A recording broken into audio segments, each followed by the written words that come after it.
اپنی ماں کی باتیں سن کر مینا کے سر پر آسمان آ گرا تھا۔ وہ مینا کا سودا سیٹھ سے طے کر آئی تھی۔ چند راتوں کے عوض اسے ڈھیر سارا پیسہ ملا تھا اور اب وہ چاہتی تھی کہ مینا اس کی بات مان جائے اور جب تک مالکن نہیں لوٹ آتی وہ اس کے شوہر کی راتیں رنگین کرے۔ ستیلی ماں اس حد تک گر جائے گی، اس نے فاخرہ کو سمجھانے اور احساس دلانے کی بہت کوشش کی، مگر فاخرہ کے سر پر ان پیسوں کا بھوت سوار تھا جو وہ اپنے ساتھ لائی تھی۔ السلام علیکم، بسم اللہ الرحمن الرحیم۔ بھوک سے بلکتے معصوم بچوں کے فاقے جب برداشت سے باہر ہوئے تو فاخرہ نہ مرتا کیا نہ کرتا کہ مصدق لوگوں میں کام کرنے کی ٹھانی اور اپنے ساتھ ساتھ اپنی بیٹی کو بھی زبردستی ایک دو گھروں میں نوکرانی کا کام دلوا دیا۔ حالانکہ اس کی بیٹی مینا ابھی 17 برس کی تھی اور لوگوں کے گھروں میں کام کرنے کے بالکل حق میں نہیں تھی، مگر ماں کے آگے اس کی ایک نہ چلی اور مجبوراً وہ بھی لوگوں کے گھروں میں کام کرنے جانے لگی۔ پھر وہی ہوا جس کا مینا کو ڈر تھا۔ جس بنگلے میں وہ کام کرنے گئی وہاں کے مالک کی مینا پر نیت خراب ہو گئی۔ مینا نے اس کی نظروں سے بچنے کے لیے کام چھوڑنا چاہا، مگر ایک روز اس کے پیروں تلے سے زمین نکل گئی جب اس نے اپنی ماں کو اس مالک کے ساتھ۔ وہ گرمیوں کے لمبے اور سخت ترین دن تھے۔ ایک طرف بڑے بڑے گھروں کے امیر لوگ اپنے کمروں میں اے سی لگائے مزے سے سو رہے تھے، ان کے لیے یہ شدید گرمی بھی کوئی معنی نہیں رکھتی تھی، تو دوسری طرف اسی سلگتی جلساتی گرمی میں غریب لوگ روزی کمانے کی خاطر نکلے ہوئے تھے اور گرمی کی شدت برداشت کرنے پر مجبور تھے۔ فاخرہ بھی انہی میں سے ایک تھی۔ اپنے معصوم بچوں کی بھوک نے اس کو باہر نکلنے پر مجبور کر دیا تھا اور اب اتنی شدید گرمی میں نکل کر کام ڈھونڈتے ہوئے وہ اپنے نصیب کی بری طرح کوس رہی تھی۔ وہ چاہے جتنی بھی سنگ دل ہو جاتی، اپنے بچوں کے لیے اس کا دل موم سے بھی زیادہ نرم تھا۔ یہی وجہ ہے کہ بیوہ ہونے کے بعد وہ اپنے بچوں کی بھوک سے تنگ آ کر کمانے نکلی تھی، کیونکہ وہ روز اپنے بچوں کو خالی برتن کھڑکا کر بہلا بہلا کر تھک گئی تھی۔ اتنے دنوں کی بھوک نے ان معصوموں کو نڈال کر کے رکھ دیا تھا۔ خود فاخرہ بھی اب خالی پیٹ جینے کے قابل نہیں رہی تھی۔ شوکت کی موت کے بعد چند دنوں میں ہی گھر میں کھانے کے لیے لالے پڑ گئے۔ اس کا شوہر شوکت کوئی اچھی نوکری والا تو نہ تھا، لیکن کوئی بینک بیلنس بنا جاتا۔ وہ تو ایک ورکشاپ میں معمولی سا مکینک تھا، لیکن اچھا کما لیتا تھا۔ ویسے بھی فاخرہ نہ تو شکر گزار عورت تھی اور نہ ہی بچت کر کے جمع کرنے والی تھی، ورنہ شوکت کی کمائی اتنی تو تھی ہی کہ فاخرہ چاہتی تو بہت کچھ بچا سکتی تھی، مگر فاخرہ کو تو عیش کی زندگی چاہیے تھی۔ شوکت جتنا بھی کماتا فاخرہ پر کم پڑتا تھا۔ وہ شوکت سے زیادہ کی ڈیمانڈ کرتی تھی اور شوکت کے پاس فاخرہ کی فرمائش ماننے کے علاوہ کوئی چارہ نہیں تھا، کیونکہ فاخرہ کے بقول بڑی عمر، عام سی شکل اور ایک بیٹی کے باپ شوکت کی بیوی بن کر اس نے بڑا احسان کیا تھا، ورنہ تو اس کو رشتوں کی کمی نہیں تھی۔ ان باتوں سے شوکت دب سا جاتا تھا، کیونکہ یہ سچ بھی تھا۔ فاخرہ خوبصورت اور کم عمر تھی، ایسے میں شوکت جی جان سے اپنی کم عمر خوبصورت بیوی کو خوش رکھنے کی کوشش کرتا، مگر فاخرہ اس سے کبھی راضی نہیں ہوئی، ہمیشہ لڑتی تھی۔ انہی لڑائیوں سے بچنے کے لیے شوکت نے اور کام شروع کر دیے۔ ہر حال میں فاخرہ کو خوش رکھنا چاہتا تھا، کیونکہ فاخرہ لاکھ بری سہی مگر اس کی بیٹی کا بہت خیال رکھتی تھی، اور شوکت کے لیے اس سے زیادہ خوشی کی بات اور کوئی نہیں تھی کہ اس کی بیٹی کی ستیلی ماں والا عذاب نہیں جھیلنا پڑا تھا، جو اب جوانی کی دہلیز پر قدم رکھ رہی تھی۔ دن فاخرہ کے لیے اچھے مگر شوکت کے لیے بہت تھکانے والے گزر رہے تھے، جب ایک روز روڈ بناتے ہوئے شوکت کو چکر آیا اور وہ لہراتے ہوئے گر گیا۔ شوکت کے ساتھیوں نے شوکت کو بچانے کی بہت کوشش کی تھی، مگر اس کی موت وہیں لکھی تھی، اس لیے اسے کوئی نہیں بچا سکا۔ شوکت کی موت نے فاخرہ کی صحیح معنوں میں آنکھیں کھولی تھی، وہ جو کبھی بھی شوکت سے راضی نہیں ہوئی۔ شوکت کی وفات کے بعد اس کو احساس ہوا تھا کہ شوکت نے اس کو اپنے گھر کی رانی بنا کر رکھا ہوا تھا اور اس کو خوش رکھنے کی خاطر بہت محنت کر رہا تھا، اور فاخرہ کو کبھی کسی چیز کی کمی نہیں ہونے دی تھی، مگر اس کے بعد بدلے میں فاخرہ نے کبھی اپنے شوہر کو مسکرا کر بھی نہیں دیکھا تھا، بلکہ ہر وقت اسے شکایتیں کرتی رہتی تھی۔ 4 بچوں کی پیدائش نے بھی فاخرہ کے دل میں شوہر کے لیے محبت نہیں ڈالی تھی، مگر آج جب اچانک اس کے شوہر کی میت گھر آئی تو فاخرہ کی چیخیں نکل گئی تھی۔ اسے اپنے شوہر کی قدر ہو رہی تھی۔ کچھ روز تو فاخرہ کے اسی صدمے میں گزر گئے۔ وہ اپنے شوہر کو اور اس کی دی گئی عنایتوں کو یاد کر کے روتی رہتی تھی، لیکن جب گھر میں کھانے پینے کا سامان ختم ہوا اور بچے بھوک سے بلبلانے لگے تو وہ ہوش کی دنیا میں لوٹ آئی۔ اس کو احساس ہوا کہ وہ اکیلی نہیں تھی، اس کے ساتھ 4 معصوم جانیں تھیں جو بھوک برداشت نہیں کر سکتے تھے اور ابھی اس عمر میں بھی نہیں تھے کہ گھر کے حالات کو سمجھ کر صبر کر سکتے۔ دوسری طرف اپنے باپ کی وفات کے بعد مینا بہت ٹوٹ گئی تھی، کیونکہ باپ کی وفات کے بعد تو فاخرہ نے جیسے آنکھیں ماتھے پر رکھ لی تھی۔ اسے گھر میں اپنے بچوں کے علاوہ کوئی دکھائی نہیں دیتا تھا۔ مینا نے خاموشی سے گھر کا سارا کام سنبھالا تو فاخرہ نے بھی کمانے کا سوچا اور دل پر پتھر رکھ کر گھر سے نکلی۔ دل ہی دل میں دکھی ہوتی، سخت گرمی میں فاخرہ ایک کے بعد دوسرا اور دروازہ بجا رہی تھی، مگر اس کی حالت اتنی بکھری اور بوسیدہ تھی کہ کوٹھیوں والے اسے بھیک مانگنے والی سمجھتے اور اس کی اگلی بات سنے بغیر ہی اس کے منہ پر اپنا دروازہ بند کرتے تھے۔ یہ ذلت فاخرہ کے لیے بہت بڑی تھی۔ بہت کوشش کے باوجود بھی وہ یہ تکلیف اور ذلت برداشت نہیں کر پا رہی تھی۔ ایک پل کو اس کا دل کیا کہ وہ یہ سب کچھ چھوڑ چھاڑ کر اپنے گھر کو لوٹ جائے اور کبھی بھی گھروں میں کام کرنے کا نہ سوچے، مگر گھر کا خیال آتے ہی اسے اپنی بھوک سے بلکتے بچے یاد آ گئے۔ آج 3 دن ہو گئے تھے، گھر میں کچھ نہیں پکا تھا اور اب یہ حال تھا کہ بھوک کے مارے بچوں کو نیند بھی نہیں آتی تھی۔ بچوں کا خیال آتے ہی فاخرہ نے اپنی عزت نفس کو کچل ڈالا اور ایک بار پھر سے ہمت کر کے لوگوں کے دروازے بجانے لگی کہ کہیں سے اس کو کام مل جائے گا۔ ایسا وہ کئی روز سے کر رہی تھی اور آگے بھی جانے کتنے روز اس کو یہ سب کرنا تھا۔ اس کے علاوہ اسے کوئی اور ہنر نہیں آتا تھا کہ وہ کوئی کام کر کے اپنے بچوں کا پیٹ پال سکتی۔ بالآخر کئی روز کی جان توڑ محنت کے بعد فاخرہ کو ایک ایسی سوسائٹی مل گئی جو بالکل نئی بنی تھی اور وہاں پر شفٹ ہونے والے لوگ بہت ہی امیر تھے اور ان کی ملازموں کی اشد ضرورت تھی۔ یہی وجہ تھی کہ جب فاخرہ نے پہلا دروازہ بجایا تو اسے فوراً اندر بلایا گیا۔ اندر ایک ادھیڑ عمر عورت بیٹھی ہوئی تھی۔ اس نے بغور فاخرہ کا جائزہ لیا اور تھوڑے سخت لہجے میں کہنے لگی، میں تمہارا کیسے یقین کر لوں کہ تمہیں واقعی ملازمت چاہیے؟ تم کوئی فراڈی عورت نہیں ہو؟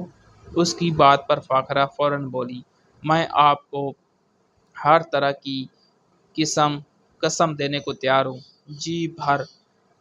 جی پھر بھی آپ کو یقین نہ آئے تو آپ چل کے میرا گھر دیکھ لیں، جہاں میرے 4 بچے بھوک سے نڈال پڑے ہوئے ہیں۔ کچھ ہی وقت پہلے میرے شوہر کا انتقال ہوا ہے اور اپنے شوہر کی وفات کے بعد ہی میں مجبوراً کمانے نکلی ہوں، ورنہ اپنے شوہر کے ہوتے ہوئے تو میں نے کبھی کمانے کا سوچا بھی نہیں تھا اور نہ کبھی مجھے یہ سوچا ہے کہ مجھ پر یہ دن بھی آ سکتے ہیں۔ آج کئی روز ہو گئے ہیں مجھے لوگوں کا دروازہ بجاتے ہوئے، مگر کوئی بھی کام دینے کو تیار نہیں۔ آپ مجھ سے جیسی بھی چاہیں گارنٹی مانگ لیں، مگر ایک بار مجھے کام دیں، آپ کو شکایت کا موقع نہیں ملے گا۔ فاخرہ روتے ہوئے کہنے لگی۔ اس کی آنکھوں سے سجائی صاف ظاہر ہو رہی تھی، اس لیے کچھ دیر اس کا جائزہ لینے کے بعد وہ عورت بولی، ٹھیک ہے، کل سے تم کام پر آ جانا، میں تمہیں 1 مہینے کے 8,000 دوں گی اور اگر تمہارا کام مجھے پسند آیا تو تمہارے پیسے بڑھا بھی دوں گی، مگر یاد رکھنا میں دھوکہ اور جھوٹ برداشت نہیں کرتی۔ یہ کہتے ہوئے عورت نے اپنے پرس سے 1,000 کا نوٹ نکالا اور فاخرہ کو تھماتے ہوئے بولی، یہ لو، اپنے بچوں کے لیے کچھ سامان لے لو اور کچن میں بچا ہوا کھانا پڑا ہے، چاہو تو وہ بھی لے کر جا سکتی ہو، مگر یاد رہے کل وقت پر آ جانا۔ ہاتھ میں دبا 1,000 کا نوٹ، کھانے کی آفر اور 8,000 کا سن کر فاخرہ کی باتیں چر گئی تھی۔ وہ بے اختیار اس عورت کے آگے ہاتھ جوڑتے ہوئے خوشی کے مارے رونے لگی اور بولی، آپ کا بہت بھلا ہو بی بی جی، اللہ آپ کو اس سے زیادہ نوازے، آپ نے میری مشکل آسان کر دی۔ آج جب میرے بچے کھانا کھائیں گے تو آپ کو بہت دعائیں دیں گے اور بے فکر رہیں، مجھے غریب کے پاس ایسی کوئی طاقت نہیں ہے کہ میں آپ کو دھوکہ دوں، میں کل وقت پر آ جاؤں گی اور آپ میرے کام سے بہت خوش ہوں گی۔ فاخرہ کی بات اس عورت نے سرسری سی سنی اور اسے وہاں سے جانے کا اشارہ دیا۔ فاخرہ نے جلدی سے کچن میں پڑا بچا ہوا کھانا اٹھایا اور تیز قدموں سے چلتے ہوئے اپنے گھر کی طرف چل دی۔ جیسے ہی فاخرہ گھر پہنچی تو اس کے بچے انتظار میں دروازے پر نظریں جمائے بیٹھے تھے۔ فاخرہ کے ہاتھ میں دبا لفافہ دیکھ کر آنکھیں بھی چمک اٹھی۔ وہ سمجھ گئے تھے آج ان کی ماں ان کے لیے کھانے کا انتظام کر کے لائی تھی۔ فاخرہ نے جلدی سے کھانے کا لفافہ مینا کے حوالے کیا اور بولی، جلدی سے کھانا برتن میں ڈال کے لے آ، بڑے مزے کی خوشبو آ رہی ہے، ہوٹل کا کھانا معلوم ہوتا ہے، آج تو ہماری موج لگ گئی، شکر ہے خدا کا مجھے کام بھی مل گیا ہے، اب ہمارے گھر میں فاقے نہیں ہوں گے، بس کل سے میں کام پر جاؤں گی اور تم گھروں گھر کے کام اور بچوں کو سنبھالنا۔ ماتھے پر آیا پسینہ صاف کرتے ہوئے پھولی سانسوں کے ساتھ مینا کو ہدایتیں دے رہی تھی، اور مینا جلدی سے سر ہلا کر کچن میں چل دی۔ آج اتنے روز کے بعد اس کے بچوں نے خوب سیر ہو کر کھانا کھایا تھا۔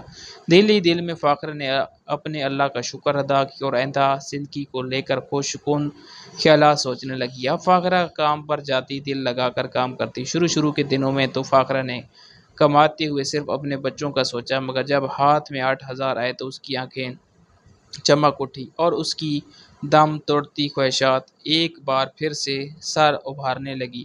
کاش اس کے پاس اتنا آ جائے کہ وہ بچوں کا پیٹ پالنے کے ساتھ ساتھ اپنی خواہشات بھی پوری کرنے لگے، مگر 8,000 میں یہ ممکن نہیں تھا۔ اس میں تو گھر کا خرچہ بھی مشکل سے چلتا تھا۔ فاخرہ نے اپنے دل کو تھپک کر بہلانا چاہا، مگر اس کی خواہشات شدت سے سر اٹھانے لگی۔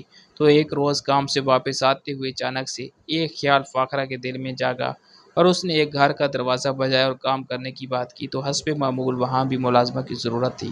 انہوں نے فوراً اسے فاخرہ کو اپنے گھر میں ملازمت دینے کی حامی بھر لی۔ تب فاخرہ نے وہیں کھڑے کھڑے ان سے طے کر لیا، صبح سے دوپہر تک اس کی بیٹی گھر کا کام کرے گی اور پھر دوپہر سے شام تک فاخرہ خود آئے گی۔ اس عورت کو بھی کوئی اعتراض نہیں تھا، اور فاخرہ یہ نوکری ہاتھ سے جانے نہیں دینا چاہتی تھی۔ یہ عورت کام کے 10,000 دے رہی تھی۔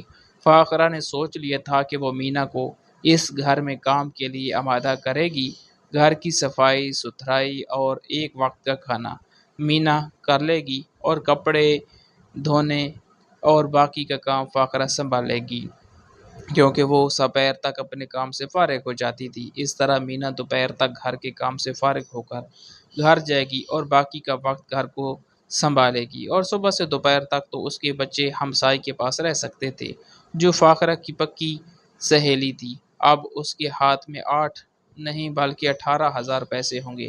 ان 18,000 میں وہ آرام سے اپنی خواہشات پوری کر سکتی تھی۔ فاخرہ نے دل ہی دل میں اپنا سارا پروگرام طے کیا اور خوشی خوشی گھر کو چل دی۔ گھر پہنچ کر جب اس نے یہ خبر مینا کو سنائی تو مینا کے چہرے پر سارا سدھارا گیا۔ وہ چھوٹی عمر کی لڑکی تھی اور اب باحجہ اور اپنے باپ کی طرح خوددار بھی تھی۔ اسے لوگوں کے گھروں میں کام کرنا بالکل بھی پسند نہیں تھا۔ وہ تو اپنی سوتیلی ماں کو بھی روکنا چاہتی تھی، مگر کچھ کہہ نہ پائی تھی، اور اب فاخرہ چاہتی تھی کہ وہ اب انجان گھر میں کام کرنے جایا کرے۔ تو اس نے فاخرہ کو سمجھانا چاہا تو فاخرہ نے لاپرواہی سے ہاتھ جھاڑے اور بولی، کچھ بھی نہیں ہوتا ہے، ان بڑے لوگوں کے پاس تو وقت بھی نہیں کہ ہماری طرف دھیان دے سکیں۔ آدھے سے زیادہ دن تو وہ لوگ کمانے کے لیے گھروں سے باہر نکل رہتے ہیں، اور جو آدھا وقت وہ گھر میں ہوتے بھی ہیں تو اپنے کمروں میں دبے رہتے ہیں۔ تم خواہ خواہ کے وہاں وہم پال رہی ہو۔ جتنے غریب اور لاچار ہم ہیں، ہمارے جیسوں کی عزتوں کو کوئی خطرہ نہیں ہوتا، اور تمہیں تو خود احساس کرنا چاہیے تھا کہ کمانے میں میرا ہاتھ بٹاؤ، مگر تم کو مفت کی روٹی توڑنے کی عادت ہے۔ خیر، اب کل سے کام پر جانا، میں انکار نہیں سنوں گی۔ فاخرہ نے اپنی سوچ مینا پر واضح کی۔ اس کا انداز تو ٹوک تھا، صاف ظاہر تھا، وہ فیصلہ کر چکی تھی اور اب مینا کو اس کی ہر حال میں ماننی تھی۔ مینا نے دکھتے دل سے حامی بھر لی اور اگلے روز سے کام پر جانے لگی۔ کچھ روز اس گھر میں کام کر کے مینا کا سارا خوف اور وہم دور ہو گیا۔ واقعی اسے گھر میں کام کرتے ہوئے کوئی مسئلہ نہیں ہوا تھا۔ اس گھر میں صرف 2 میاں بیوی رہتے تھے، دونوں نوکری والے تھے، صبح کے گئے رات کو واپس آتے تھے، اور اس گھر کا مرد شاید صبح بہت جلدی جاتا اور رات کو لیٹ کر واپس آتا تھا۔ یہی وجہ تھی کہ مینا نے صرف اس عورت کے شوہر کے بارے میں سنا تھا، دیکھا ایک بار بھی نہیں تھا۔ ایسے میں مینا کا سارا خوف جاتا رہا اور وہ پرسکون ہو کر گھر کا کام کرنے لگی۔ اب مینا پر دوہری ذمہ داریاں تھیں۔ وہ صبح سے دوپہر تک اس عورت کے گھر کا کام کرتی اور پھر دوپہر میں فارغ ہوتے ہی اپنے گھر کو لوٹ جاتی، اور باقی کا وقت اپنے گھر کا کام سنبھالتے ہوئے اور اپنے بہن بھائیوں کو سنبھالتے ہوئے گزارتی تھی۔ ایسے میں اس کی اپنی ذات کہیں کھو سی گئی تھی۔ اس کا احساس کرنے والا اس دنیا میں کوئی بھی نہیں تھا۔ 1 مہینہ گزر گیا اور جب اس کو تنخواہ دینے کا وقت آیا تو تب تک اس کی مالکن اس سے اتنی خوش ہو چکی تھی، اس نے 10,000 تنخواہ دینے کے ساتھ مینا کو اضافی بونس بھی دیا۔ فاخرہ کے تو وارے نیارے ہو گئے تھے، جبکہ مینا کے وجود میں ڈھیروں اداسیاں گھل گئیں۔ وہ جان گئی تھی اتنی عنایات دے کر تو فاخرہ کبھی بھی اسے کام سے نہیں ہٹائے گی۔ مینا نے اپنے معاملات اللہ کے حوالے کر دیے اور چپ چاپ کام کرتی رہی۔ ایک روز جب وہ اس بنگلے پر پہنچی اور حسب معمول کام شروع کیا تو اچانک اسے کچن میں ایک مرد آتا دکھائی دیا۔ وہ جوان آدمی تھا۔ اس نے نائٹی زیب تن کر رکھی تھی اور وہ اسی ہولیے میں کچن تک آ گیا۔ مینا کو دیکھ کر ایک لمحے کو تو ٹھٹک گیا، پھر بولا کون ہو تم؟ پھر جیسے کچھ سوچتے ہوئے کہنے لگا کہیں تم وہی لڑکی تو نہیں جسے میری بیوی نے یہاں ملازمت پر رکھا ہے؟ مینا جوان آدمی کو اچانک اپنے سامنے پا کر حواس باختہ ہو گئی تھی۔ گھبراہٹ میں اس کے منہ سے بے ترتیب الفاظ نکل رہے تھے۔ اس نے گھبراتے ہوئے مالکن پوچھا تو وہ آدمی بولا وہ 15 دن کے لیے بیرون ملک گئی ہے، مگر تم نے چھٹی نہیں کرنی۔ کام میں کوتاہی ہمیں برداشت نہیں ہوتی۔ اب تم جلدی سے میرا ناشتہ بنا کر ٹیبل پر لگاؤ۔ یہ کہہ کر وہ آدمی وہاں سے نکل گیا تو مینا بھی جلدی جلدی ہاتھ چلانے لگی۔ وہ بری طرح بوکھلا گئی تھی۔ اس کو یہ احساس مارے دے رہا تھا کہ وہ اس وقت گھر میں انجان مرد کے ساتھ اکیلی تھی۔ اس نے دل ہی دل میں آیت الکرسی کا ورد کرتے ہوئے مالک کے لیے ناشتہ تیار کیا اور ٹیبل پر لگا دیا۔ تھوڑی دیر بعد مالک تیار ہو کر آیا اور ٹیبل پر بیٹھ کر ناشتہ کرنے لگا اور مینا جلدی سے گھر کے باقی کام سمیٹنے لگی۔ اسے محسوس ہو رہا تھا گھر کا مالک اسے ہی دیکھ رہا ہے۔ مینا کو کفت ہونے لگی، جانے کیوں اتنی دیر تک گھر میں موجود تھا اور ابھی تک اپنے کام پر کیوں نہیں گیا تھا، حالانکہ آج تو اتوار بھی نہیں تھا۔ مینا یہی سوچتے ہوئے کام سمیٹ رہی تھی جبکہ وہ آدمی مسلسل اسے اپنی نظروں کے حصار میں لیے ہوئے تھا۔ خدا خدا کر کے دوپہر ہوئی اور فاخرہ آئی تو مینا کی سانس میں سانس آئی۔ وہ جلدی سے اپنے باقی کام سمیٹ کر وہاں سے جانے لگی تو اس آدمی نے حیران ہو کر پوچھا سارا کام تو تم کیوں نہیں سمیٹتی؟ تمہاری ماں کیوں آتی ہے؟ مینا کی بجائے فاخرہ بولی صاحب جی میرے چھوٹے چھوٹے بچے بھی ہیں، اس لیے دوپہر میں جلدی چلی جاتی ہے اور باقی کا وقت بہن بھائیوں کو سنبھالتی ہے۔ میں نے مالکن سے بات کی ہوئی ہے، ان کو کوئی اعتراض نہیں ہے، فاخرہ نے جلدی سے وضاحت دی تھی۔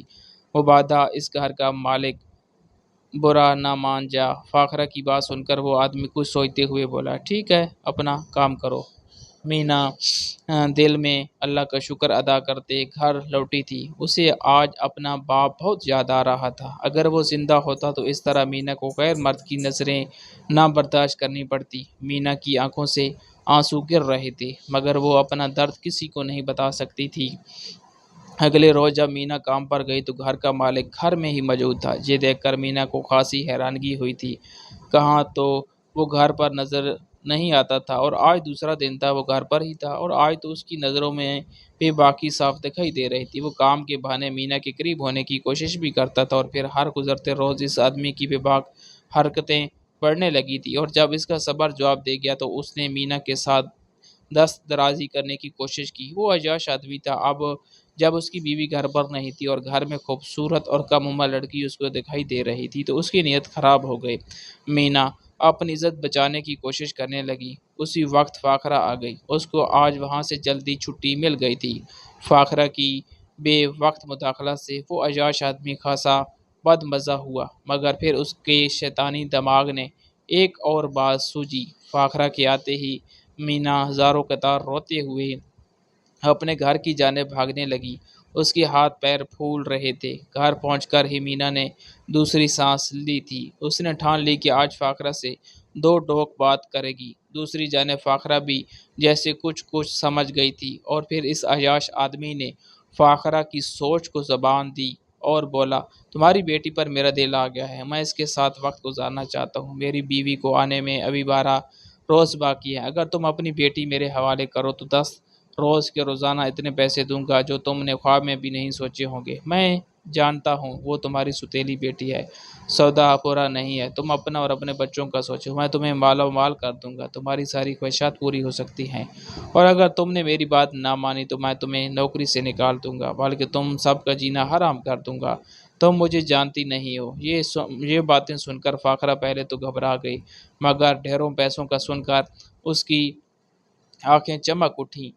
ڈیل اتنی بری نہیں تھی۔ اتنا پیسہ تو اس نے خواب میں بھی نہیں دیکھا تھا جتنا اسے دینے کا کہا گیا تھا، اور پھر مینا کون سی اس کی سگی اولاد تھی؟ اگر وہ اپنی سوتیلی ماں اور بہن بھائیوں کی خاطر تھوڑی سی قربانی دے گی تو کیا ہو جائے گا؟ اس آدمی نے فاخرہ کو 2 دن سوچنے کے لیے دیے۔ فاخرہ جب گھر لوٹی تو اس کے دل و دماغ میں 100 طرح کی سوچیں پڑ رہی تھی۔ اس کے آتے ہی مینا نے اس کو اس عیاش آدمی کی حرکتیں بتائیں، مگر فاخرہ نے کسی بات پر توجہ نہیں دی تو مینا کو خطرے کی گھنٹی بجتی محسوس ہوئی۔ سب سن کر فاخرہ خاموش تھی، مطلب کوئی گڑبڑ تھی۔ 2 دن تک فاخرہ کی چپ نہیں ٹوٹی، البتہ اس نے مینا کو کام پر جانے کے لیے بھی نہیں کہا، لیکن دو روز بعد فاخرہ کی چپ ٹوٹی اور جب کچھ اس نے کہا، اسے سن کر مینا کے سر پر آسمان آ گرا۔ وہ مینا کا سودا طے کر آئی تھی، چند راتوں کے عوض اسے ڈھیر سارا پیسہ ملا تھا، اور اب وہ چاہتی تھی کہ مینا بھی اس کے بات مان جائے اور جب تک مالکن نہیں لوٹ آتی وہ اس کی شوہر کی راتیں رنگین کرے۔ مینا کے اوزان خطا ہو گئے، وہ سوچ بھی نہیں سکتی تھی کہ اس کی ستیلی ماں اس حد تک گر جائے گی۔ اس نے فاخرہ کو سمجھانے اور احساس دلانے کی بہت کوشش کی، مگر فاخرہ کے سر پر ان پیسوں کا بھوت سوار تھا جو وہ اپنے ساتھ لائی تھی۔ مینا نے اس کی بات ماننے سے صاف انکار کیا تو فاخرہ نے پہلے اس کو آرام سے منانے کی کوشش کی، پھر دھمکایا، اور تب بھی اس کی بات نہیں بنی تو اسے خوب برا بھلا کہا اور زندگی میں پہلی بار اس پر ہاتھ بھی اٹھایا۔ صرف اتنا ہی نہیں، مار پیٹ کر لینے کے بعد وہ مینا کو زبردستی اس مرد حوالے کرنا چاہتی تھی۔ مینا کو اس کے سنگین ارادوں کا علم ہوا تو اس کی روح فنا ہو گئی اور وہ اپنے بچاؤ کی ترکیبیں سوچنے لگی۔ اس نے فاخرہ سے بدلہ لینے کے لیے ٹھانی۔ وہ جانتی تھی فاخرہ ان پیسوں میں سے آدھے پیسے خرچ کر چکی تھی۔ اس نے خود کو نارمل کیا اور فاخرہ کو بے وقوف بنانے کے لیے اسے کہا، اماں، میں جانتی ہوں آپ گھر کی مجبوری اور بچوں کی بھوک کی وجہ سے ایسا کرنے پر مجبور ہیں، مجھے ایک دن دیں تاکہ میں اپنے آپ کو ذہنی طور پر تیار کر سکوں۔ یہ سن کر فاخرہ کی خوشی کی انتہا نہیں رہی تھی۔ اس نے بھی ملک صاحب سے کچھ دن کا ٹائم لے لیا۔ مینا کے پاس ایک دن تھا اور وہ سوچ چکی تھی اسے کیا کرنا ہے۔ مینا نے فاخرہ سے نظر بچا کر اس کے بکسے میں پڑے لاکھوں میں سے کچھ پیسے نکالے، اپنا ضروری سامان باندھا، ابا کی پرانی ڈائری اٹھائی جس میں اس کی خالہ کا پتہ درج تھا، اور پھر رات میں جب سارے سو گئے تو مینا نے اپنا سامان اٹھایا اور گھر سے بھاگ گئی۔ وہ کراچی اپنے خالہ کے پاس جا رہی تھی، جہاں وہ اپنے باپ کی زندگی میں ایک بار گئی تھی۔ اسے پوری امید تھی خالہ اس کی مدد کریں گی۔ اسے آج بھی یاد تھا جب وہ گئی تھی تو خالہ نے کتنے پیار سے اس کو اپنے گلے سے لگایا تھا۔ اس کا دل زور زور سے دھڑک رہا تھا، اسے خوف تھا کہ کہیں وہ پکڑی نہ جائے، وہ عیاش آدمی اس کو دیکھ نہ لے، مگر ایسا کچھ نہیں ہوا اور وہ خیر خیریت سے کراچی پہنچ گئی۔